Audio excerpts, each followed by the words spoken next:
নমস্কার, নিউজ ভ্যানগার্ডের পর্দায় প্রত্যেককে স্বাগত জানাচ্ছি। এই মুহূর্তে আপনাদের সাথে আমি রয়েছি অঙ্কিতা। চোখ রাখছি এই মুহূর্তের গুরুত্বপূর্ণ খবরগুলির মধ্যে। রাস্তার বেহাল দশা, চরম দুর্ভোগের শিকার এলাকাবাসী, এমনটাই অভিযোগ উঠে আসছে। অভিযোগ যে রাস্তা এবং ছড়ার উপর কালভার্টের করুণ দশার এবার মানিক ভান্ডার পঞ্চায়েতের অধীন ঘোষপাড়ার বাসিন্দারা দীর্ঘ বছর যাবৎ প্রচন্ড দুর্ভোগ পোহাতে হচ্ছে। কমলপুর দুর্গাচৌমুহনী আরডি ব্লকের অন্তর্ভুক্ত মানিক ভান্ডারে এই পঞ্চায়েতের একটি গ্রাম ঘোষপাড়া, যেখানে প্রায় ৪৫টি পরিবারের বসবাস রয়েছে। মানিক ভান্ডার জাতীয় সড়কের পূর্ব দিকে জরাজীর্ণ ইটসোলিং একটি রাস্তা বয়ে গেছে পূর্বের ধলাই নদীর দিকে এবং দীর্ঘ ৭ থেকে ৮ বছর ধরে রাস্তা ভেঙে ইটসোলিং একেবারে ঢুকে গেছে। সেক্ষেত্রে বর্তমানে রাস্তার অবস্থা করুণ হয়েছে বলে এলাকাবাসীদের অভিযোগ। এলাকাবাসীরা আরো অভিযোগ করছে যে বর্ষার মরশুমে জল জমে চলাচলের একেবারে অনুপযুক্ত হয়ে পড়ছে। পাশাপাশি ঘোষপাড়ার মধ্যে স্থানে একেবারে রাস্তার উপর ছড়া বয়ে গেছে বলে এলাকাবাসীরা অভিযোগ করছে। এলাকাবাসীদের কি বক্তব্য শুনুন। আমরা আমাদের এখান থেকে রেজুলেশন চলে গেছে, ব্লকে আমরা পাঠিয়েছি, ব্লকের থেকেও রেজুলেশনটা আপনার ডিস্ট্রিক্টে চলে গেছে। ওই জায়গা থেকে অ্যাপ্রুভেল আসলেই আমরা কাজটা তাড়াতাড়ি করে কাজটা ধরতে পারবো। রাস্তাটা তো প্রায় ৬-৭ বছর যাবৎ বেহাল, এই ব্রিজটা এই ভাঙা অবস্থায় আছে। হ্যাঁ, হঠাৎ করে দুর্ঘটনার কারণে ব্রিজটা ভেঙে গেছে। আবার নতুন করে আমরা ওই টাইমে অ্যাপ্রুভেল দিয়েছি, বলতে আমরা এখান থেকে রেজুলেশন করেছি। ডিস্ট্রিক্ট থেকে এটা ফান্ড তো বিশাল আকারের ফান্ড আসবে, তো পঞ্চায়েতে ফান্ডে এই ব্রিজ বা রাস্তা করা সম্ভব না।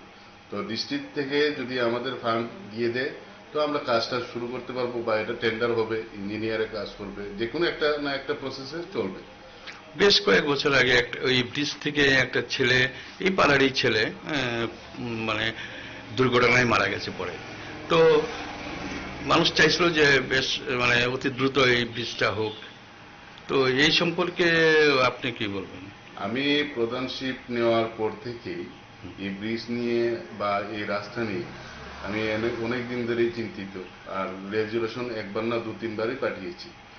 ফান্ডের স্বল্পতা থাকাতে সেই কাজটা করা সম্ভব হয়নি। এখন মেবি মনে হচ্ছে রাস্তাটা করা সম্ভব হবে। আর রাস্তার দুনো পাশের যে বাড়িঘর আছে ওদেরও রাস্তার জন্য কম্প্রোমাইজ করতে হবে, জায়গা দিতে হবে, না হলে রাস্তা করা সম্ভব। মানিক ভান্ডার ঘোষপাড়া বাজারের একটু দক্ষিণ দিকে, সেখানে ঘনবসতি লোক, অনেক লোক এখানে যাতায়াত করে, গাড়ি করে আয় যায়। আজকে 2018 সময় পরে 2018 এপ্রিল মাসে একটা বন্যা হয়েছিল, তখন এই যে পাক্কা ব্রিজটা তখন নিচে নেমে যায় এবং এটা ডাউন হয়ে গেছে। সেখানে যে কোনো সময় দুর্ঘটনা ঘটতে পারে এবং কয়েক বছর আগে এখানে প্রণব চক্রবর্তী সেই পুল থেকে পড়ে মারা গেছিল।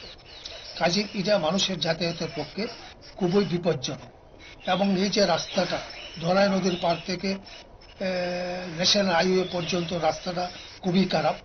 এটা যদি মেরামত না করা হয় তাহলে যে কোনো সময় দুর্ঘটনা ঘটতে পারে এবং কোনো দুর্ঘটনা ঘটলে ফায়ার সার্ভিস সেখানে প্রবেশ করতে পারে। মানুষের একটা আশা ছিল, প্রত্যাশা ছিল যে একটা পরিবর্তন আমরা চাই, বা মানুষ আশা করছিল যে আমরা এই রাস্তার উন্নয়ন হবে, পুলের উন্নয়ন হবে, এলাকার উন্নয়ন হবে। কিন্তু দেখা গেল সেটা বাস্তবে সেই জিনিসটা নাই। কাজেই আমরা মনে করি সরকারের দৃষ্টি আকর্ষণ করছি এই পাড়ার পক্ষ থেকে, যাতে রাস্তাটা অতি সত্বর সুন্দরভাবে ঠিক করা হয় এবং এই ব্রিজটা যাতে সুন্দরভাবে তৈরি করা হয় সেই আবেদন রাখছি। এবং এই এলাকার মানুষ সেটা আশা করে যে আগামী দিনে সেই রাস্তাটা সুন্দর এবং সুষ্ঠু হবে, সেই বিশ্বাস আমরা রাখছি। আপনারা শুনলেন সংশ্লিষ্টদের বক্তব্য। রাস্তা এবং কালভার্টের করুণ দশার ফলে এই মুহূর্তে একেবারে ক্ষোভে ফুঁসছে এলাকাবাসীরা দাবি করছেন সংবাদ মাধ্যমের মুখোমুখি হয়ে যেন খুব দ্রুত প্রশাসন বা সংশ্লিষ্ট যারা আধিকারিকরা রয়েছেন তারা যেন এবার এই রাস্তা এবং কালভার্টের কাজে হাত লাগায়। এই মুহূর্তে নিয়ে নিচ্ছে ছোট্ট একটি বিজ্ঞাপন বিরতি, সঙ্গে থাকুন।